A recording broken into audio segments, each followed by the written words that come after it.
The bar was cheerful in a way that felt practiced but sincere. Warm lights hung in strings along the ceiling beams, and the walls were painted a soft color that made everyone's faces look a little kinder. A group near the window laughed in bursts, as if they were passing a single joke back and forth like a shared snack. Someone had put a small vase of fresh flowers on the counter, and the bartender kept adjusting it, turning it slightly every time he walked past, as if the flowers needed to face the room properly. Music played low enough that conversation stayed in charge. Glasses clinked. A door opened now and then, letting in a quick breath of cool air and another wave of people who looked like they'd come to be around other humans on purpose. At the end of the bar, in a seat that let her see almost everything, Mara rested her elbows lightly on the counter and watched. She didn't stare. She never stared. She observed the way a patient person watched a kettle warm. She let moments happen. The waiter approached with a small notepad, though the bar wasn't the kind of place where people needed much reminding. He looked like he was in his 20s, tidy hair, clean apron, the kind of friendly face that made strangers comfortable asking questions. His name tag said Jay. He smiled. "Can I get you anything else? Another drink? Another appetizer? A celebratory dessert?" Mara's eyes lifted to his, and her smile was gentle. Water would be lovely. And maybe something small. Nothing too sweet. Jay nodded, then paused. "Celebratory," he repeated, as if tasting the word. "Are we celebrating something tonight?" Mara glanced around the bar. "Everyone is." Jay laughed politely. "Fair. But I meant you." She rested her chin on one hand, considering him. "You're curious." "I'm paid to be," he said, and then his smile turned more genuine. "But yes. Also curious." Mara nodded as if approving. "Curiosity is healthy. In small amounts." Jay's brow lifted. "In small amounts?" "In large amounts it becomes worry," Mara said softly. "And worry doesn't tip well." Jay chuckled. "Okay, that one's fair." He started to step away, then stopped again. "Do you want to tell me what you're celebrating? Or is it one of those private things?" Mara's gaze drifted to the crowd again. "It's private," she said. "But I might tell you anyway." Jay leaned in slightly, still respectful of the space between them. "I'm listening." Mara's voice stayed calm, easy to hear without competing with the room. "I like coming here because people forget to perform when they're happy. They're still themselves. Just softer." Jay glanced over his shoulder at the laughing table near the window. "They look pretty performed to me." Mara smiled. "That's different. That's rehearsal for joy. Humans practice joy the way children practice grown-up voices." Jay blinked. "Okay. That's oddly accurate." Mara turned her glass slowly by its stem. "It's sweet, though. All this effort to feel good, when feeling good should be easy." Jay's smile faded into a thoughtful look. "It's not always easy." "No," Mara agreed. "But it's worth practicing." He watched her for a moment, as if deciding whether to ask a question he wasn't sure he should ask. He asked anyway. "You talk like you've seen a lot." Mara's expression stayed warm. "I have." Jay took his notepad out again, pretending to check it, but really just giving himself something to do with his hands. "Like, what kind of a lot?" Mara looked at him, and for a moment her eyes seemed older than the rest of her. "Not tired. Not heavy. Just long. I've seen people fall in love with the wrong person," she said. "And I've seen them later fall in love with the right one and not recognize how rare that is." Jay nodded slowly. "I've seen children become adults," Mara continued, "and try to pretend they aren't still children in important ways. I've seen adults become old and try to pretend they aren't still children in the same important ways." Jay's mouth twitched. "You really do sound like a mom." Mara's smile deepened. I know. Jay laughed softly. Okay, wait. Are you a mom? Mara's gaze drifted to the flowers on the counter. In my way. Jay tilted his head. That sounds like a story. It is, Mara said. She took a small sip of her drink and set the glass down gently, as if it mattered where it landed. Then she looked at Jay again. You won't believe me, she said. Jay raised a hand. Try me. I'm immortal, Mara said, as calmly as if she'd said, I'm from out of town. Jay stared at her. The bar continued around them. Someone cheered at a toast. A couple clinked glasses. The bartender adjusted the flowers again. Jay's expression shifted through several emotions quickly: surprise, amusement, and the polite caution of someone deciding whether this was a joke. Finally he said, okay. Mara waited. Jay added, that's not what I expected. But okay. You don't believe me, Mara said. Jay exhaled. I mean, I believe that you believe it. Mara nodded, unoffended. That's the standard response. It's not a cruel one. Jay leaned on the bar now, more curious than skeptical. If you're immortal, how old are you? Mara's eyes softened. Old enough that numbers stop being useful. Jay smiled. That's a very immortal answer. Mara lifted one shoulder in a small shrug. It's also a tired answer. Jay's voice lowered slightly, not because he was afraid, but because he didn't want to turn the conversation into entertainment for the room. So what's it like? Mara looked out at the bar again, scanning the laughter, the easy gestures, the small kindnesses. It's like being the only person at a family reunion who remembers everyone's first haircut. Jay laughed. That's oddly specific. It's true, Mara said. Humans are always becoming. Always changing. Always shedding one version of themselves and trying on another. She tapped the bar lightly with her finger. And they think that makes them unstable. Jay watched her face, listening carefully now. It makes them brave, Mara continued. Imagine waking up and not being sure who you'll be in 10 years, and still choosing to love people anyway. Jay's eyes flicked to the laughing group near the window. You think that's brave? Mara nodded. Yes. Jay hesitated. If you've been around so long, do you get lonely? Mara's smile returned, smaller this time. Sometimes. But loneliness changes shape. At first it feels like missing someone. Then it feels like missing a version of the world.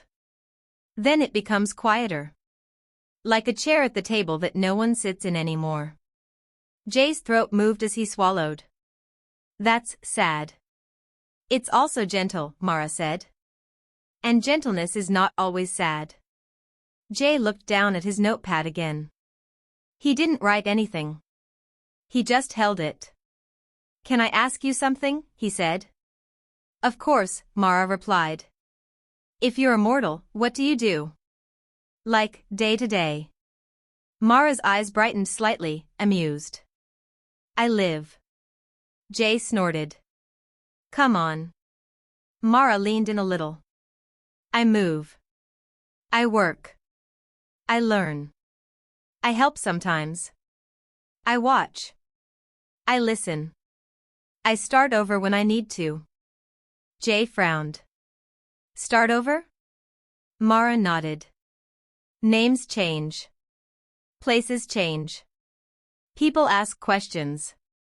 Jay's skeptical look returned. So you've done this before? Yes, Mara said simply. Jay glanced at her hands. They were steady. No rings. Short nails. The hands of someone who had opened 1,000 doors and carried 1,000 bags and soothed 1,000 worries. He looked back at her face. Okay, he said. Let's pretend I believe you. Why tell me? Mara's expression softened into something almost maternal. Because you're listening. And because people who listen well deserve interesting stories. Jay chuckled. Flattery. Classic. It's not flattery, Mara said. It's a compliment. Flattery wants something. Compliments just notice. Jay raised his eyebrows. That's another mom line. Mara smiled. I told you. Jay took a breath, then asked, so if you're immortal, what do you miss? Mara's gaze drifted upward, not to the ceiling, but through it, as if seeing other rooms, other years. I miss when people wrote letters, she said. Not because letters were better, but because waiting for them made people patient. Jay nodded slowly. I miss the sound of certain streets before they were paved, Mara continued. The way horses and feet made different rhythms than engines. Jay looked around at the bar, then back at her. You miss street sounds. Mara smiled. Yes. That's how you know it's real. If I were making this up, I'd miss something glamorous. Jay laughed quietly. Okay, fair. Mara turned her glass again. I miss small things. Because small things are what life is made of. Jay's face softened. That's actually nice. Mara glanced at him. And I miss people, she added. Of course I do. Jay nodded, slower now. Do you ever stop caring? After so long? Mara shook her head. No. Jay looked surprised. Mara's voice stayed gentle.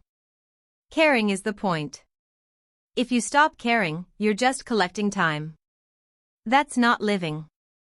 Jay stared at her for a beat, then looked away, as if the answer had landed somewhere deeper than he expected. The bartender passed behind them, slid a napkin holder a few inches to the left, and nodded at Mara like she was a familiar regular. Jay noticed. Do you come here a lot? Mara smiled. More than a lot. Less than forever. Jay laughed again, then finally went to get her water, shaking his head as if he'd just stepped into someone else's story. When he returned, he set down a glass of water and a small plate with something warm, a simple bread roll with a little dish of butter. Mara's eyes lit up. That's perfect. Jay leaned on the bar again. So, he said, what are you celebrating? Mara didn't answer right away. She took a sip of water, then broke off a piece of bread. Outside, the night pressed softly against the windows. Inside, the bar stayed bright, held up by laughter and music and warm light. Jay waited, patient now, like he'd learned something from her without admitting it. Mara looked at the people around them again, and her voice lowered. Do you know why I sound like a mother? She asked. Jay smiled. Because you are one? Mara nodded. Yes. But not in the way you're thinking. Jay's eyebrows rose. Okay. Mara took another small bite, then set the bread down.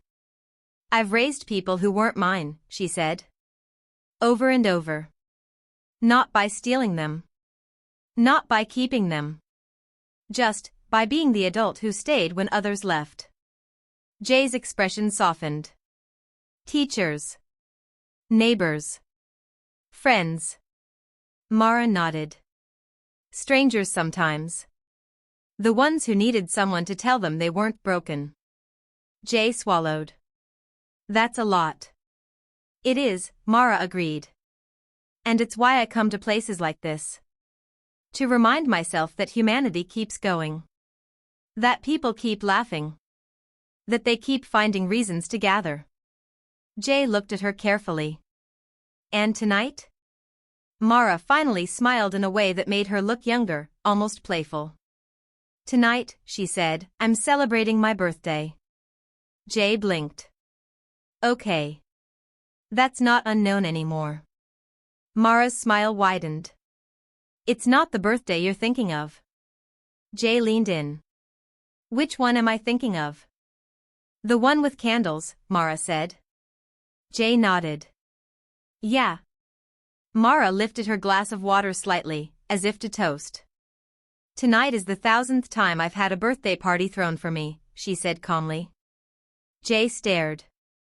1000th. Mara nodded. 1000. Give or take. Jay's mouth opened, then closed. He looked around the bar as if expecting someone to jump out and clap. No one did. The music played on. Someone laughed. The flowers sat quietly on the counter. Jay leaned back, still stunned. That's a lot of birthdays. Mara nodded. It is. Jay stared at her for a moment, then asked, very carefully, how do you even keep track? Mara's eyes twinkled. I don't. I just choose a night sometimes and decide it counts. Jay let out a laugh, half disbelief, half admiration. That's cheating. Mara smiled. It's surviving. Jay shook his head, still smiling now. Okay. Fine. Happy 1000th birthday, I guess. Mara's smile turned warm and genuine. Thank you. Jay glanced at the plate, then back at her. Do you want a candle? Mara hesitated, then nodded. Actually, she said softly, yes. Jay grinned like he'd won something. All right. Give me 1 minute. He disappeared behind the bar, rummaged, and returned holding a single small candle stuck into a tiny piece of lemon from the garnished tray. He held it up like a trophy. This is the best I can do, he said. Mara stared at it, then laughed, the sound light and surprised. It's perfect, she said. Jay waved the candle gently. I can't light it, though. Fire code. Mara leaned in and whispered, I can. Jay blinked. You can? Mara looked at the candle, focused. For a moment, nothing happened. Then the wick lit with a small, steady flame. Jay froze. Mara's smile was bright, almost mischievous. Happy birthday, she said, and blew it out immediately, as if she didn't want to be rude to the fire code. Jay stared at the candle, then at her. Okay, he said slowly. That was impressive. Mara lifted her glass again. To humanity, she said. Jay, still stunned, raised an empty hand like he was holding a glass too.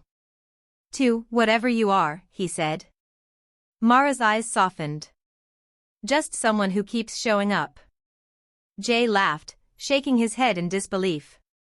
I'm going to tell the bartender. Mara smiled sweetly. He already knows. Jay looked over his shoulder at the bartender adjusting the flowers again. The bartender glanced up, met Jay's eyes, and gave a small, knowing nod, like this was not the first strange thing he'd seen behind a bar. Jay turned back to Mara, smiling now in a way that had lost most of its skepticism. Okay, he said. I believe you, a little. Mara nodded, satisfied. That's enough for tonight. Around them, the bar stayed bright and happy, full of ordinary humans celebrating ordinary things. And at the end of the counter, an immortal woman took another bite of bread, watched the room like a patient mother, and quietly enjoyed her 1000th birthday with a candle stuck in a lemon.